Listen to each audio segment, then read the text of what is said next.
ओम गम गणपते नमः, ओम सरस्वते नमः। हरि शरणम, राधे राधे। आप सभी ने पूतना के बारे में तो सुना ही होगा, लेकिन क्या आप जानते हैं कि श्री कृष्ण ने पूतना का उद्धार कैसे किया? इस बारे में जानने के लिए आपको इस वीडियो को अंत तक देखना होगा। श्री गर्ग संहिता 13वां अध्याय, पूतना का उद्धार।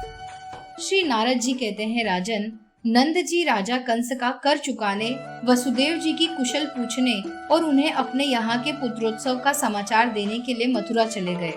उसी समय कंस की भेजी हुई बाल घातिनी दुष्टा राक्षसी पूतना नगरों, गांवों और गोष्ठों में विचरती हुई गोप और गोपियों से भरे हुए गोकुल में आ पहुंची। उसकी नाक से सांस के साथ घर घर की शब्द होता था। गोकुल के निकट आने पर उसने माया से दिव्य रूप धारण कर लिया। वह 16 वर्ष की अवस्था वाली तरुणी बन गई। उसका सौंदर्य इतना दिव्य था कि वह अपनी अंग कांति से शची, सरस्वती, लक्ष्मी, रंभा तथा रति को भी तिरस्कृत कर रही थी। चलते समय उसके उन्नत कुछ दिव्य आभा से झलकते हुए हिलते थे। उसे देखकर रोहिणी तथा यशोदा भी हतप्रतिब्ध हो गई। उसके आते ही बाल गोपाल को गोद में ले लिया और बारंबार लाड़ लड़ाती हुई उस महाघोर दानवी ने शिशु के मुख में हलाहल विष से लिप्त अपना स्तन दे दिया। यह देख तीक्ष्ण रोष से आवृत हो श्री हरि ने उसका सारा दूध उसके प्राणों सहित पी लिया। उसके स्तनों में जब असहाय पीड़ा हुई तब छोड़ो छोड़ो कहते हुए वह उठकर भागी। बच्चे को लिए लिए घर से बाहर निकल गई और बाहर जाने पर उसकी माया नष्ट हो गई और वह अपने असली रूप में दिखाई देने लगी। उसके नेत्र बाहर निकल गए और सारा शरीर सफेद पड़ गया और वह रोती चिल्लाती हुई पृथ्वी पर गिर पड़ी। उसकी चिल्लाहट से सातों लोक और सातों पाताल सहित ब्रह्मांड गूंज उठा। द्वीपों सहित सारी पृथ्वी डोलने लगी। वह एक अद्भुत सी घटना हुई। नृपेश्वर पूतना का विशाल शरीर 6 कोस लंबा और वज्र के समान सुदृढ़ था। उसके गिरने से उसकी पीठ के नीचे आए हुए बड़े बड़े वृक्ष पीसकर चकनाचूर हो गए। उस समय गोपगण उस दानवी के भयंकर और विशाल शरीर को देखकर परस्पर कहने लगे, इसकी गोद में गया हुआ बालक कदाचित जीवित नहीं होगा। परंतु वह अद्भुत बालक उसकी छाती पर बैठा हुआ आनंद से खेलता और मुस्कुराता था। वह पूतना का दूध पीकर जम्हाई ले रहा था। उसे उस अवस्था में देखकर यशोदा तथा रोहिणी के साथ जाकर स्त्रियों ने उसे उठा लिया और छाती से लगाकर वे सबकी सब बड़े विस्मय में पड़ गई। बच्चे को ले जाकर गोपियों ने सब ओर से विधि पूर्वक उसकी रक्षा की। यमुना जी की पवित्र मिट्टी लगाकर उसके ऊपर यमुना जल का छींटा दिया।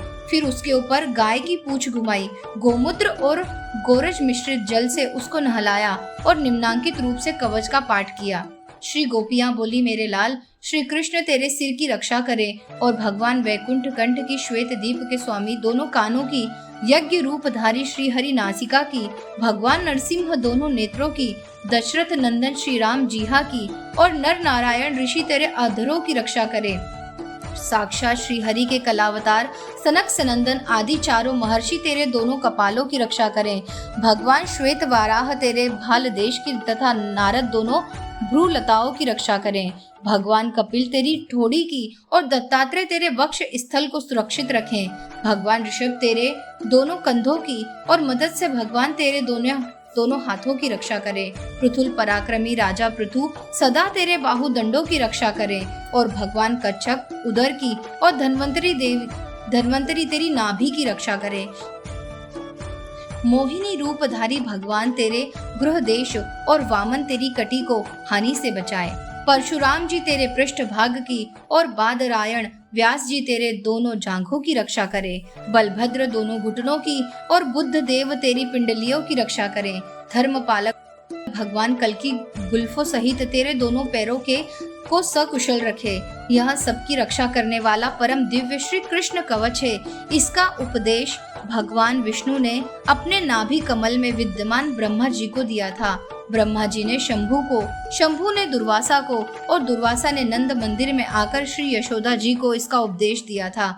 इस कवच के द्वारा गोपियों सहित श्री यशोदा ने नंद नंदन की रक्षा करके उन्हें अपना स्तन पिलाया और ब्राह्मणों को प्रचुर धन दिया। उसी समय नंद आदि गोप मथुरापुरी से गोकुल में लौट आए। पूतना के भयानक शरीर को देखकर वे सबके सब भय से व्याकुल हो गए।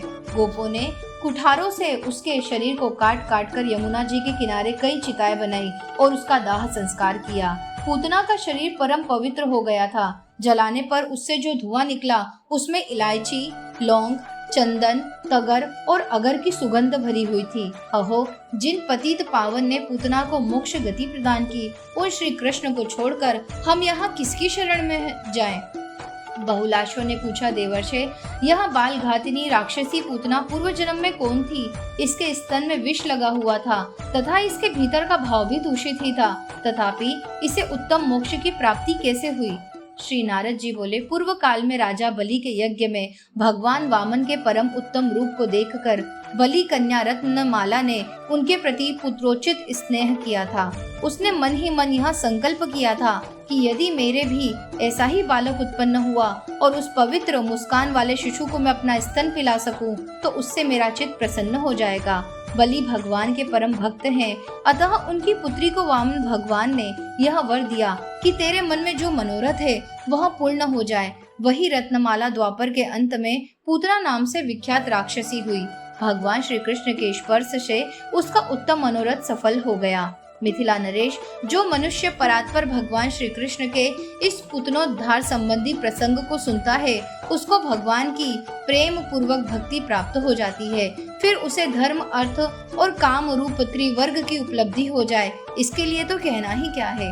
इस प्रकार श्री गर्ग संहिता में गोलोक खंड के अंतर्गत नारद बहुलाश्व संवाद में पूतना मोक्ष नामक 13वां अध्याय पूरा हुआ। आशा करती हूँ कि आपको ये वीडियो और ये कथा पसंद आई होगी। अगर आप इस चैनल पर नए हैं तो इसे सब्सक्राइब जरूर कर लें। वीडियो पसंद आ रहा है तो इसे लाइक और शेयर करना ना भूलें। राधे राधे।